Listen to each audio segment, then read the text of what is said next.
ماشومان ماشومان جینکۍ او هلکان کورنۍ د کریختار ورته عادت او پاملرنه د تعلیمي ام روغتیایي د ځان نظافت هم اړین دی تغذیه هم چنان د لوی بخښونکي خدای په سپېڅلي نامه د واک ټلویزیون درنو لیدونکو سلام او وخت مو بخیر. په دې هیله چې جوړ روغ او صحتمند اوسئ. د رڼا په لور د دې اونۍ خپرونه کې ورته ښه راغلاست وایو. د دې اونۍ خپرونه مو د بدن دایمي مسنونیت او د شرې ناروغۍ او د هغه د واکسینو په اړه ځانګړې کړې ده. خپرونه کې راسره د میدان وردګ ولایت د عامې روغتیا مرستیال ډاکټر خیال محمد شفیق میلمه دی. شفیق صاحب خپرونه کې ته ښه راغلاست او هرکلی وایو. بسم الله الرحمن الرحیم. مننه. اول خپل سلامونه او احترامونه تاسو او د تاسو ټولو ملګرو او هغو لیدونکو او اوریدونکو ته چې زموږ غږ اوري ورته تقدیموم. ډېره زیاته مننه مومن صاحب چې خپرونې ته راغللی. تشکر.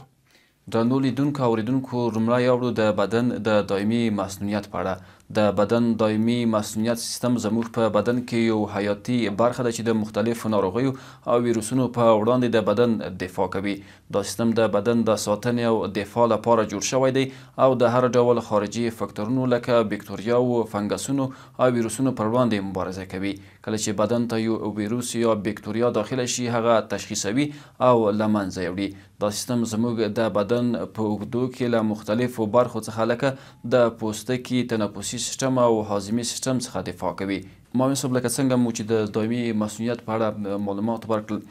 د دایمي مسنونیت که تاسو هم په لنډه معنا باندې اوریدونکو ته ور وپېژنئ. ډېره مننه. ډېره ښه برخه ده او د زموږ د وطنوالو دپاره د انسان په ژوندانه کې د انسان په بدن کې د بدن د ساتنې دپاره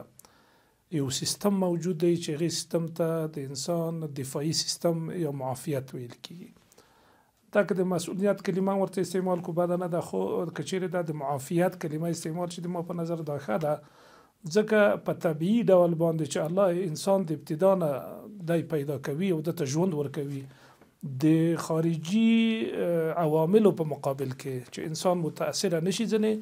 دغه معافیت د انسان په بدن کې موجود دی. خو کله د طبیعي شرایطو او د اجتماعي ناخوالو په واسطه باندې د یو انسان د بدن معافیت کېدای شي راټیټ شي، خصوصا په ماشومانو کې. نو په ماشومانو کې لازمه دا ده د دې په خاطر باندې چې دغه معافیت تأمین شي، تقویه شي او دغه ماشومان د آینده دپاره یعنې دا چې د غټوالي تر مرحلې پورې رسیږي تر روز تر مرحلې د دوی بدن د خارجي عواملو چې هغه بد تاثیر کوي د انسان بدن هغې څخه معاف وي، نو دغه معافیت ورته ضروري دی. چې دغه معافیت که کله نه وي موجود په طبیعي شکل باندې په هغه لازمه اندازه باندې، نو موږ بیا ورته په مصنوعي ډول باندې دې ته مصنوعي ډول ویلی شو دغه معافیت ورته تهیه کوو چې هغه د واکسین په شکل کې دی او ماشومانو ته یې ورکوو تر څو د مختلفو ساري امراضو په مقابل کې دوی وقایه شي. من ډاکټر صاحب دغه څنګه کار کوي؟ مثلا د ناروغیو پر وړاندې څنګه بدن قوي کوي؟ ډېره ښه ښکلې پوښتنه ده. معمولا واکسینونه چې په بدن کې د یوه انټیجن، مو په طبابت کې انټیجن یا خارجي مواد ورته وایو، دا د انسان بدن ته چې کله داخليږي د انسان بدن یو عجیب خاصیت الله جل شانه پکې ایښی دی. هغه دا دی چې د هر خارجي جسم په مقابل کې عکس العمل ښیي او هغه دفاعي قوه چې د انسان په بدن کې موجوده ده هغه د همدغه خارجي جسم چې د انسان بدن ته داخل شوی د مقابل کې عکس العمل ښیي او د دغه په مقابل کې مو انټي باډي ورته وایو چې دغه انټیجن په مقابل کې انټي باډي دا یو قسم مخصوصه دفاعي قوه ده چې په آن واحد کې ورته جوړیږي تر څو د دغه خارجي جسم سره چې کوم میکروب دی، مثلا ویروس دی، بکتریا ده، دا چې کله د انسان بدن ته داخلي یعنی د میکروب د دې مقابل کې مبارزه کوي تر څو چې دا له منځه یوسي او انسان مریض نشي. نو دلته چې کله واکسین موږ د انسان بدن ته، ماشومانو بدن ته یا د غټانو بدن ته داخليږي د دې په مقابل کې په داخل د بدن کې انټي باډي جوړیږي چې دغه انټي باډي بیا په دوامداره شکل د بعضو واکسینو په دایمي شکل باندې د عمر تر اخره د بعضو تر یو وخته پورې یعنی مختلف وختونه هغه لري، پیریودونه لري، تر هغه وخته پاتې کېږي. هر کله که بل وخت هغه اصلي ویروس یا بکتریا یا میکروب د انسان بدن ته داخل شي هغه قوه چې هلته تشکیل شوې ده چې دغه معافیت مو ورته وایو، انټي باډي ورته وایو،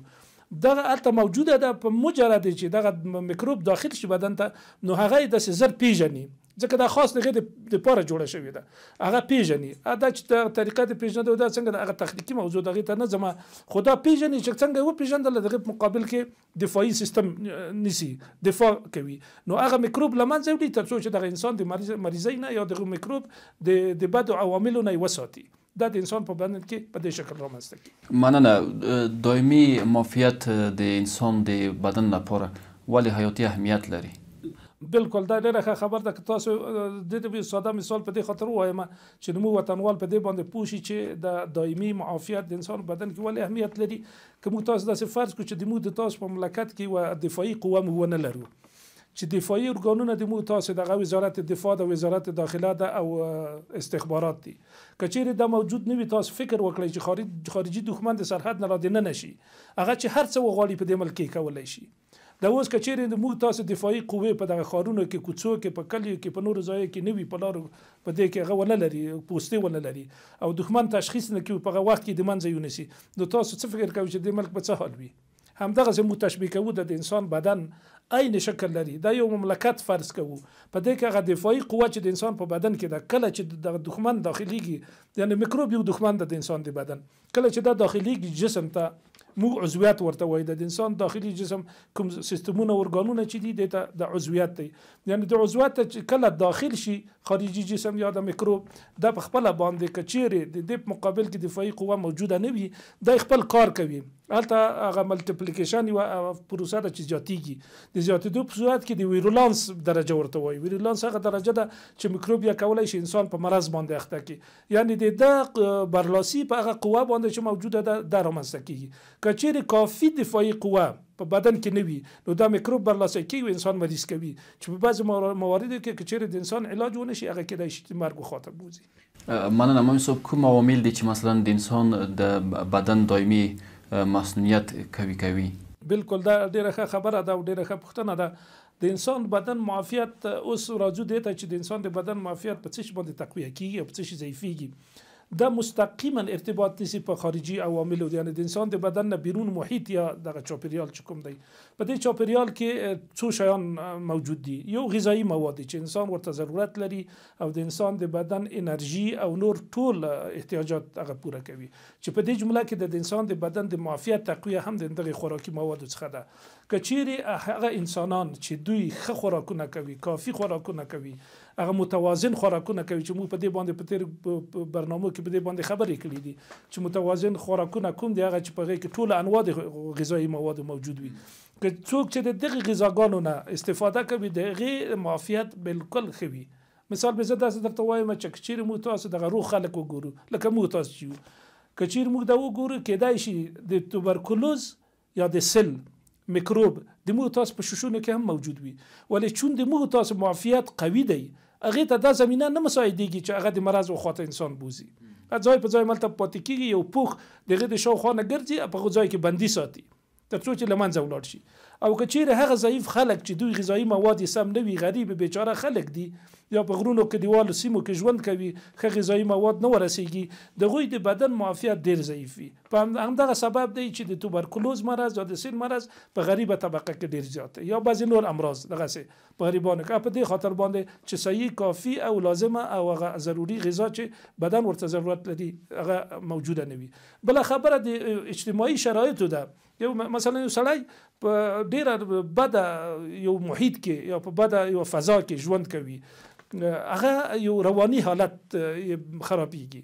یعنی جی رواني حالت امراض پیدا کوي چې په دغه واسطه باندې دغه یعنی هلته تقویه و د غذا په واسطه باندې که غذا نه وي بیرته ضعیفېږي په دې ځای کې که چیرې رواني عوامل داسې موجود وي چې په انسان باندې تاثیر ډېر زیات وي او انسان په رواني ناروغیو باندې اخته شي نو معافیت یې راټیټېږي چې معافیت راټیټ شو بیا د هر مرض مقابل کې ده هغه معافیت ډېر ضعیف وي او دی ډېر اسانۍ باندې پخته کېدای شي. قدرمنو لیدونکو ځینې هیوادوالو زموږ سره د فایخام له لارې پوښتنې شریکه کړې دي ورځو د هغوی پوښتنې هم راخلو خپرونه کې د سرخکانو ناروغۍ په اړه که ډاکټر صاحب موږ ته معلومات راکړي چې دغه ناروغي له یو شخص نه بل شخص ته انتقالېدلی شي او که نه او بل دغه ناروغي وژونکې ده که نه او که چېرته یو کس ونیسي لرو پرتو سیمو کې هغه ډاکټر ته لاسرسی ونه لري مریضي ته او په کوم وخت کې دا کولی شي مثال کس له منځه یوسي او بل څه باید چې وکړي هغه کورنۍ هغه خلک چې دغه ناروغۍ باندې اخته کېږي څه باید چې وکړي تر څو یې مخنیوی وشي او کس د مرګ له ګواښ سره متوجه نه کړي. ډاکټر صاحب پوښتنه دې واخیستله؟ بله پوښتنه واخیستله. دغه ورور په جواب کې باید ووایو چې د شری ناروغي یوه ویروسي میکروبي ناروغي ده چې دا زیاتره په هغو اطفالو یا هغو حتی لویانو کې چې دوی په ټول ژوندانه کې نه وي تېره کړې او دایمي معافیت یې نه وي ترلاسه کړی دا رامنځته کېږي. او هغه ماشومان چې واکسین یې په ماشومتوب کې نه وي کړی د دغې شری واکسین په 2 مرحلو کې ترسره کېږي چې دا یعنې هغه څوک چې روغتیایي مراکزو ته لاسرسی لري او هغه څوک چې شفاخانو ته دوی لاسرسی لري نو باید دغه واکسین وکړي. دا واکسین یو په 9 میاشتنۍ کې اول دوز دی، دوهم دوز یې په 18 میاشتنۍ کې ترسره کېږي. او دغه میکروب واقعي معنا د پوښتنې دوهمه برخه دا وه چې د یو انسان بل انسان ته دا په واقعي معنا باندې هغه ماشومان چې که په کور کې 3-4 ماشومان وي یو ماشوم په اخته شي هغه کېدای شي د دغه ماشومانو نه که چا واکسین نه وي کړي دا نور ماشومانو هم ورته انتقال شي. البته دا د مستقیم تماس په واسطه باندې دا د هغه خولې د لاړو په واسطه باندې د ټوخي په واسطه باندې شکله د په خوله کې هم موجود وي دا انتقالیږي، خو زیاتره د پوست تماس باندې چې مستقیم تماس د ماشوم سره تر سره شي د هغې په واسطه باندې انتقالیږي. او بل دا چې دغه ناروغي د پر ارتباط د ورور پوښتنه وکړه چې وژونکې ده که نه. په بعضې مواردو کې دا ناروغي که چیرې بعضې ماشومان چې ډېر ضعیف وي معافیت بدن یې ډېر ټیټ وي او په اصطلاح باندې وزن یې کم وي نو دغه ماشومان ډېر خطر ته مواجه دي که چیرې یې هغه اهتمامات د طبابت یا د ډاکټري په اساس باندې ونه نیول شي. په لرو پراتو ساحو کې بعضې ماشومان موږ دغسې راپورونه لرو چې په کلیو بانډو کې هغه څوک چې روغتیایي مراکزو ته لاسرسی نه لري ډاکټر ته لاسرسی نه لري نو کېدای شي دغه ماشومان له منځه لاړ شي او د شري په واسطه باندې خپل ژوند له لاسه ورکړي. دا بله موضوع ده. او بله موضوع دا ده درېیمه موضوع ده چې دا اشاره ورته وکوله دې سره موږ څه کولی شو دغه ماشومان باید موږ تر مراقبت لاندې ونیسو. که په خپل کور کې د ډاکټرانو یا د صحي پرسونل نه پوښتنه وکړو که روغتیایي مراکز ته البته لاسرسی نه لرو که لاسرسی لرو حتما یې باید روغتیایي مراکز ته بوځي او ډاکټر ته ورښکاره کړو تر څو خپله شری چې دی د شري ناروغي د خپله شری چې کوم میکروب دی دا تداوي نه لري، دا فقط مغه واکسین ورته کوي معافیت به حاصله وي دا وقایه شوله. که چیرې په اخته شو نو وروسته د هغې نه عرضي تداوي موږ ورته وایو. عرضي تداوي په دې معنا ده د تنفسي مشکل ورته پیدا کېږي، ټوخی ورته پیدا کېږي، کېدای شي ستونه یې خراب شي، خصوصا په سترګو باندې ډېر تاثیر کوي. سترګې کېدای شي حتی بعضې وختو کې بعض موارد ډېر اهتمام او ډېره توجه ورته ونه شي. په بعضې کورونه کې نارینه نه وي ښځې ورته ډېرې یا نه پې پوهېږي یا توجه ډېره دې شته نه وي یا اصلا په دې پوهېږي نه. کېدای شي دغه ماشومان حتی سترګې ړندې شي که ژوند یې لاسه ورنکړه. او د ژوند د لاسه ورکولو پیښې هم راپور شوي دي په نوره نړۍ کې هم البته دا پیښې مخکې پخوا وختو کې چې دا موجود وو او اوس په افغانستان کې او په پاکستان کې چې دا شری او دغه بعضې یا په بعضې ملکو نور کې هم شته دي، خصوصا زموږ په ملک او زموږ په ولایت کې دغه پیښې اوس نور هم زیاتې شوي دي. نو د ټولو وطنوالو نه مې دا درخواست او دا غوښتنه ده او دا مې خواهش دی ځینې چې خپل ماشومان په دغه 2 وختونو کې چې ما درته وویل په 9 میاشتنۍ کې او په 18 میاشتنۍ کې خامخا روغتیایي مرکز ته بوځئ. د واکسین مسؤون دي، د هیڅ مشکل نه لري، د ماشومانو ته وکړئ. او که چیرې دغه ماشوم او لویان نه وي واکسین شوي او د مریضي نه وي تېره کړې حتی په لویانو هم د مریضي راتلی شي، خو لویان نسبتا ماشومانو ته مقاومت د بدن زیات دی، هغو ته ډېر خطر نه لري ولې ماشومانو ته د خطر موجود دی چې خپل ژوند له لاسه ورکړي. ډېره مننه ډاکټر صاحب. د شري ناروغۍ مثلا کله چې یو انسان ونیسي یا په دغه ناروغۍ اخته شي د بدن په کومو غړو زیات تاثیرات کو؟ دې خو زیات تاثیر اول ابتدا تاثیرات یې په شکل د خپله د شري ناروغي مخکې د دې نه چې سړی پې باندې پوه شي حتی روغتیایي کارکوونکي هم په ابتدا کې په دې باندې نه پوهېږي او د کور کسان خو مور او پلار او دا هم نه پوهېږي. دا د یو زکام په شکل باندې پیدا کېږي، ماشومانو ته داسې خفیف ټوخی پیدا کېږي، د ستوني خارش او ستوني مشکل ورته پیدا کېږي، وروسته بیا سترګې لږ موږي او داسې یو قسم چرک کوي او وروسته آهسته آهسته په 2-3 ورځ باندې دا د غاړې نه شروع کېږي، وړې وړې دانې دي راخېږي په بدن تر څو چې ټول بدن ته دا ورسېږي. او که چیرې د دغه ماشوم لکه په بعضو کورونو کې د سره تب البته وي په بعضو کورونو یا بعضې میندې دغه یو رواج دی چې دوی ډېر په اصطلاح باندې ګرم ساتي دغه ماشومان چې کله هر څوک یعنی په هر مریضۍ کې یوازې دا نه ده په هر مریضۍ کې کله چې مریض تبه ډېره لوړه وي باید مریض په ډېر پټ نشه کړل شي ځکه که چیرې ډېر پټ کړل شي دا بیا د خصوصا په ماشومانو کې دا د ماشوم دماغ ته ډېر ضرر لري چې حتی کېدای شي چې د تشنج او د بعضو نورو ناخوالو هم باعث هم شي او په دې کې لکه تاسو چې مهرباني وکړه پوښتنه هم دا وه چې کوم اعضا ډېر پکې کې اعضاء سیستم هاضمه پکې هغه کېږي چې د دې سره کېدای شي بیا وروسته اسهالات هم پیدا شي یا مثلا قبضیت پیدا شي د سترګو ډېر هغه په دې کې شته دی په اصطلاح باندې مخامخ کېدل یې شته دي ورسره د دغې مریضۍ سره او دا نور عوامل او نور هغه هم لري اعراض هم لري چې کېدای شي بیا نور بدن ته هم وغځېږي خو زیاتره متمرکز په همدغې ځایونو باندې دي مننه مومن صاحب د شري ناروغۍ نښې او علایم څه دي او عموما د کوم ناروغیو سره دوی ګډوالی یا ورته لري که نه په ابتدا کې خو ډېر خلک په دې باندې کېدای شي حتی ما مخکې ورته اشاره وکوله چې د موږ روغتیایي کارکوونکي ممکن په دې باندې په اصطلاح باندې ډېر پوه نه شي چې دا کومه ناروغي ده موږ په ناروغیو کې معمولا یو اصطلاح لرو هغې ته وایي تشخیص تفریقي لکه تاسو ډېره ښه پوښتنه وکوله هر مرض چې کله رامنځته کېږي د نورو امراضو سره بعضې مشابهتونه لري نو موږ د دغه مشابهتو په نظر کې نیولو سره بیا داسې کوو چې د دغې مریضیو ترمنځ تشخیص تفریقي کوو سره بیلوو یې چې آیا دا دغه مریضي ده او که دا مریضي ده د ای مریضي ده که د بی مریضي ده ځکه که مشخصه نه کړو بیا تداوي مشخصه نه کېږي نو دلته هم د شري ناروغي په ابتدا کې لږ څه مشکله ده ځکه په ابتدا کې سړی داسې فکر کوي چې دغه ماشوم زکام دی یا تنفسي مشکل ورته پیدا شوی دی خو کله چې وروسته د 2-3 ورځو نه دا تیریږي 4مې ورځې دې ته داخلیږي نو دا قرار د وړې وړې دانې پرې راخیږي او د هغه د ستوني او د ټوخي او د تنفسي اعراض هم ورسره زیاتېږي او هلته هضمي سیستم کې هم بعضې اعراض راځي حتی داسې ویل کېږي بعضې کتابو کې چې بعضو ماشومانو ته ډېره توجه ونه شي غوږونو باندې هم تاثیر اچوي چې حتی باعث د کوڼوالي هم کېدای شي نو دغه بعضې شیان دي چې کله سړی ورته متوجه شي خصوصا د سرې وړې دانې چې د انسان په بدن د ماشومانو بدن راپورته شي دا ډېر ښه تشخیص تفریقي د نورو امراضو سره دی سړی کولی شي بیا پوهېږي چې دا د شري ناروغي ده او بیا د شري دپاره چې کوم اهتمامات په طبابت کې هغه ورته نیول کېږي تر څو چې د ماشوم د نورو خطراتو نه بچ شي مننه ډاکټر صاحب د شري ناروغۍ څومره جدي ده یعنې دا څومره وژونکې کېدلی شي او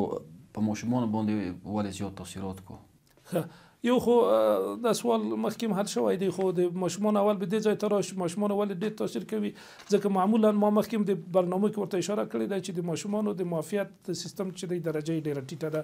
خصوصا په هغو ماشومانو کې چې دی د میندو شیدې نه روي زیاتره اوس خو دا تقریبا یو موډ او رواج شوی دی چې زیاتره میندې خپلو ماشومانو ته خپلې شیدې نه ورکوي هغه چې هر عوامل دي هغه عواملو باندې نه غږېږو بعضې عنعنات رواجونه او د بعضو خلکو خبرې او تبصرې بعضې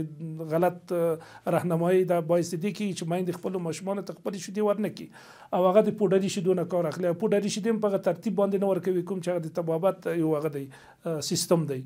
نو دلته د ماشومانو په هغه صورت کې د ماشومانو د معافیت ډېر راټیټېږي کله چې د ماشوم معافیت ټیټ شو نو دا د مقابل د شري کې ډېر حساس او که چیرې واکسین نه وي کړی نو حتمی ده چې دغه ماشوم به خامخا د شری نیسي او شری داسې نه دی چې تنها د یو ماشوم نه بل ماشوم ته کې انتقالیږي دې میکروب په هوا کې موجود دی په ځمکه کې موجود دی د هرې خوا نه راتلی شي کله چې د ماشومان په اخته کېږي نو یو ماشوم کافي دی چې په یو کورنۍ یا یو کلي یو ځای یا اجتماع کې یو ټولنه کې هغه نورو کسانو ته چې ورسره په تماس کې وي هغو ته هم سرایت وکړي او هغه هم پې باندې اخته کړو بیا هم د یو بل اورېدونکي او لیدونکي پوښتنه راخلو السلام علیکم ورحمت الله صفیلا وردګ یم د وردګ ولایت څخه مې تاسو سره په اړیکه کې یم پوښتنه مې د ډاکټر صاحب څخه دغه ده چې آیا د سرخکانو واکسین تنها په مرکز کې تطبیقي که نه په نورو ولسوالیو کې هم تطبیقي لکه سیدآباد شک جغتو همداسې اړوند ولسوالیو کې تطبیقي او که نه تنها په مرکز کې دا تطبیق شوی او د عامه پوهاوي په اړه یې څه کارونه شوي که نه دي شوي ډاکټر صاحب صفي الله ورور چې تاسو سره یې پوښتنه شریکه کړې وه بله صفي الله ورور ته اول ښه راغلاست یو ستړي مه شئ خیر اوسئ دغه پوښتنه هم ډېره ښه پوښتنه وه زه به لږ څه معلومات په دې اړوند درکړم. د شری ناروغي دپاره واکسینونه د موږ د ولایت تقریبا 106 روغتیایي مراکز لرو چې په ټولو ولسوالیو کې موجود دي. او تاسو چې د سید آباد ولسوالۍ است حتما به خبر وي یا به پوهیږئ یا معلومات به لرئ چې تقریبا 14 روغتیایي مراکز موږ د سید آباد په ولسوالۍ کې لرو چې په هر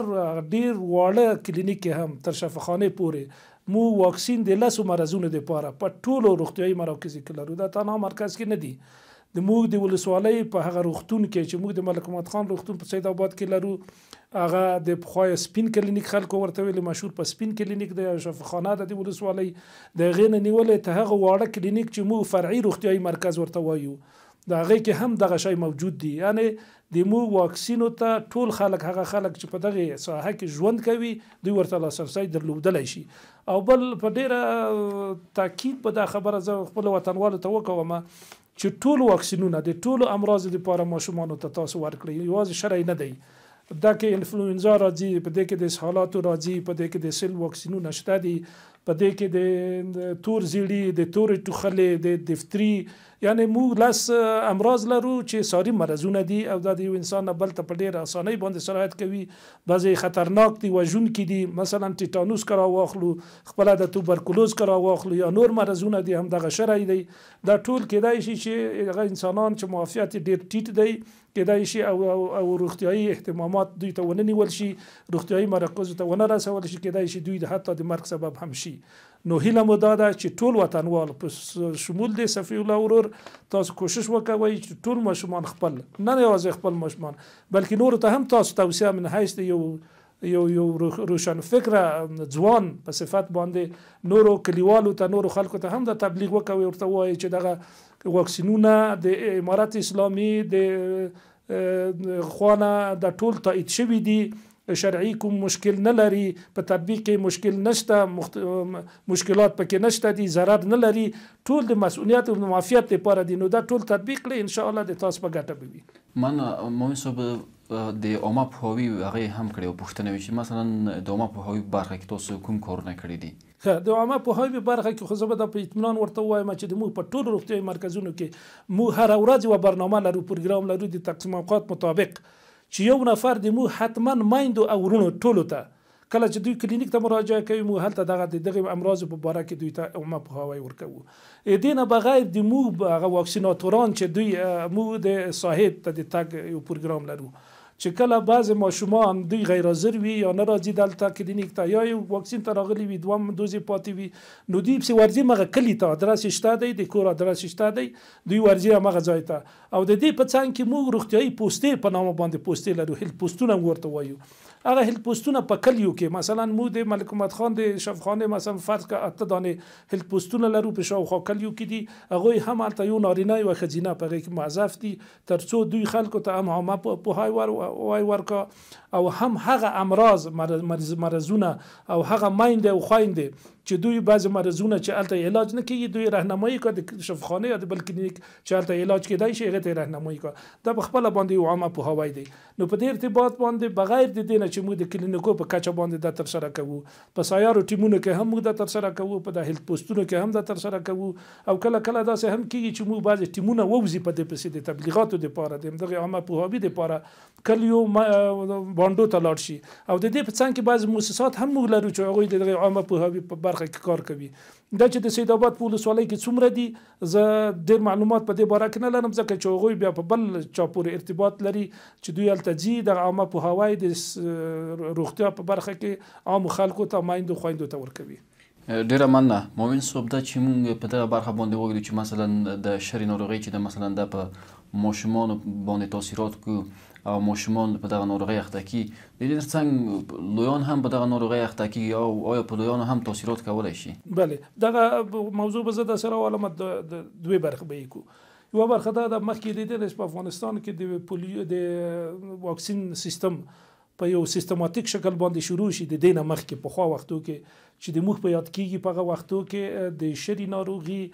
واکسین موجود نه و، او بیا به چې خلک نیول په دې کې به هغه لویان چې به مخکې په ماشومتوب کې دا ناروغي نه وه تېره کړې، نو په خامخا د ژوند په ټول ژوندانه کې یو ځل په انسان باندې راځي، ځکه چې دا میکروب په محیط کې موجود دی او خامخا انسان ورسره مخامخ کیږي. یو هغه دوره و چې هغه دوره تیره شوه وروسته دینه چې د واکسینو برخه سیستماتیک شوله، موږ منظم د واکسینو دپاره دا سیستم جوړ شو په افغانستان کې، او موږ په مرکز کې د ملي کتلوي معافیت په نامه باندې یوه اداره لرو، ریاست دی چې هغه د عامې روغتیا ریاست د وزارت تر چتر لاندې کار کوي. هغوی په دغه برخه کې په ټول افغانستان کې بیا خصوصا زموږ په ولایت کې چې څومره کلینیکونه موږ لرو په دې کې کار کوي. اوس موږ کله چې واکسین تطبیق کوو د شري، نو موږ ماشومان معافیت حاصلوي او د دغه خطر نه دوی بچ کیږي. پاتې شول لویان هغه چا چې پخوا واکسین نه دی کړی او یا هم د ناروغي نه ده تیره کړې، دوی هم کېدای شي چې د بعضو کسانو نه واخلي، یا د ماشومانو نه یا د نورو لویانو نه. خو په لویانو کې نسبت ماشومانو ته د دې خطر کم دی. خطر یې په دې کم دی چې ما مخکې ورته اشاره وکوله، د ماشومانو د معافیت سیستم ضعیف دی او د لویانو د معافیت سیستم خصوصا هغه څوک چې ښه غذا خوري یا ښه کارګر خلک دي او دغه په څنګ ښه غذا خوري یا سپورت مینان دي، سپورت کوي، دا خلک ډیر معصوم دي، د مقابل کې مقاومت یې لوړ دی او په ډیر اسانۍ په باندې تیریږي. فقط یو څو شپې ورځې دې سره لږ یا خفیفه تبه، لږ څه خفیف زکام او هغه دانې پرې راخیږي او بیا د دې نه پاکیږي. درنو لیدونکو او اوریدونکو بیا هم ورځو د هغه هیوادوالو پوښتنې چې زموږ سره شریکه کړي دي راخلو. سلامونه مینه او درنښت مې ومنه. انجینر فضل حق نعیم زی د وردګ ولایت څخه په اړیکه کې یم. د ډاکټر محترم څخه مو پوښتنه دا ده چې د سرخکانې کومه ناروغي چې ده دا په لویانو کې کمه لیدل کېږي او په کوچنیانو کې زیاته تاثیرات یې په کوچنیانو زیات دي، نو همدا ستونزې د دو ولې په ماشومانو کې زیاته لیدل کېږي دغه ناروغي، علت یې څه دی؟ کوم وضاحت راکړو. مننه. مننه مومن صاحب. پوښتنه نه واخیسته که څه هم پوښتنه تکراري هم و، مخکې هم په دې باندې بحث وکړو، که په لنډو کې بیا هم یو جواب ورکړي. ډیره مننه نعیم زی صاحب، تاسو ته ښه راغلاست دې پروګرام ته. ډیره مننه کوو چې دا پروګرامونه تاسو اورئ. الله دې تاسو توفیق درکړي چې د موږ سره په دې برخه کې کومک وکړي او څه چې موږ تاسو ته رسوو هغه نورو خلکو تاسو ورسوئ. په دې برخه کې که پروګرام دی اورېدلی وي انشاءالله موږ خو مفصلې خبرې پرې وکړې، بیا هم چې د تا پوښتنه بې ځوابه پاتې نه شي. دا به په دې اړه باندې ووایم چې د ماشومانو، ځکه په ماشومانو کې د ناروغي زیات تاثیر کوي چې مخکې ما ورته اشاره وکوله، د دوی د معافیت درجه ټیټه ده. معافیت یې په هغه اندازه لکه د لویانو چې دی په هغه اندازه باندې تکمیل شوی نه دی. بله خبره دا ده چې په دې کې د مایندو هغه تغذي حالت هم تاثیر لري. مثلا هغه میندې چې خپلو ماشومانو ته خپلې شیدې ورکوي، د ماشومان د معافیت درجه یې لوړه ده او دوی د امراض په مقابل کې مقاومت لري. او هغه ماشومان چې میندې خپلې شیدې نه ورکوي، چې دا ډیره مهمه خبره ده. وروره نعیم زی صاحب دا در سره نوٹ کوي چې میندو ته دا توصیه وکوي چې دوی خپلو ماشومانو ته خپلې شیدې ورکړي، او دا د الله فرمان دی، د قرآن کریم آیت شریف دی چې والوالدات یرضعن اولادهن حولین کاملین. دا د قرآن کریم یو آیت شریف دی چې تاسو میندو ته دا امر کړی الله جل شانه چې تاسو خپل اولادونو ته 2 کلونو پورې خپل شیدې ورکړي. نو په دې کې د مور لپاره هم ګټه ده. که زه دا اوس په تفصیل تاسو باندې پروګرام دغه وخت نه ایجابوي چې د میندو لپاره خپل شیدې ورکول ماشومانو ته څومره ګټه مور ته لري او ماشوم ته څومره لري. ماشوم ته دغه ګټه ده، اوس په پم دې راشو چې ماشومانو معافیت به ډیر ښه وي، د امراض مقابل کې مقاومت ولري. همدغه شرعي چې کوم کله ماشومانو هغه ماشومان چې مقاومت یې لوړ دی په ډیر اسانۍ باندې تیروي، او هغه ماشومان چې مقاومت یې ټیټ وي کېدای شي حتی با کچېرې اهتمامات ورته ونیول شي، ډاکټر ته بونه تلل شي، کېدای شي باعث د مرګ وګرځي. او واکسین خو تر ټولو نه ضرور دی، ځکه واکسین وقایه ده او وقایه باید تاسو ورته وکوئ. دغه واکسینونه ماشومانو ته تطبیق کړئ. راغلو په لویانو کې په ځکه چې ډیر تاثیر بد نه دی چې لویان نسبتا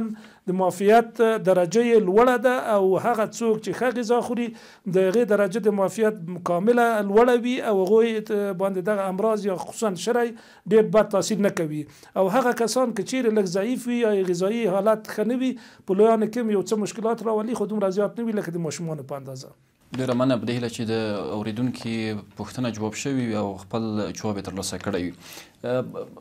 ډاکټر صاحب که چېرته مثلا دغه ناروغي په وخت تداوي نه شي، وروسته به یې اغېزې څه وي په ماشومانو کې؟ ماشومانو کې اغېزې، اولین اغېزه چې دا به زه تاسو وایم چې دا وطنوال هم پرې باندې پوه شي، که چیرې تداوي نشي هغه ماشومان چې ډېر ضعیف دي معافیت یې ټیټ دی یو خو کېدای شي باعث د کڼوالي شي چې دا یو بده پیښه ده او دوهمه درجه کې کېدای شي د سترګو د ړندوالي باعث شي یعنی ما مخکې ورته اشاره په تفصیل باندې وکوله چې هغه په عوامل ډېر نه ورځو شرعي کېدای شي چې په بعضو مواردو کې د بعضو ماشومانو د سترګو که چیرې هغسې توجه ورته ونه کړل شي لکه چې لازمه ده د سترګو د ړندوالي باعث هم کېږي او په دریمه درجه کې په عظمي او تنفسي سیستم باندې بعضې اغېزې درلودلی شي چې په بعضو هغو ماشومانو کې چې دوی مو ورته یعنی قبل الولاده ورته وایي یا پریماچور په طبابت کې ورته وایي دا هغه ماشومان دي چې دوی د وخت نه یعنی د معین وخت نه مخکې تولد کیږي د دې هم معافیت او د مسؤلیت درجه یې ډیره ټیټه وي او دا ماشومان معمولا ډیر ضعیف وي خصوصا هغه میندې که چیرې دوی ته توجه ونه کړي د شیدو په ورکولو کې هم د دوی مقاومت د بدن ټیټ وي او د دغه ناروغیو اثرات په دې ماشومانو باندې ډیر زیات وي چې کېدای شي باعث د دغه عوامل چې موږ ورته اشاره وکوله د دغه مصیبتونو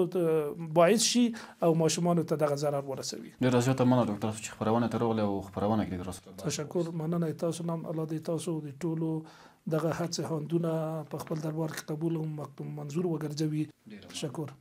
د وک ټلویزیون درنو لیدونکو دا اوس موږ د دې اونۍ د رڼا په لور خپرونه تر بلې دې خپرونې مو زه عمر افغان په پالون کې څښتن سپارم. پوهه ټولنه روښانه راتلونکی.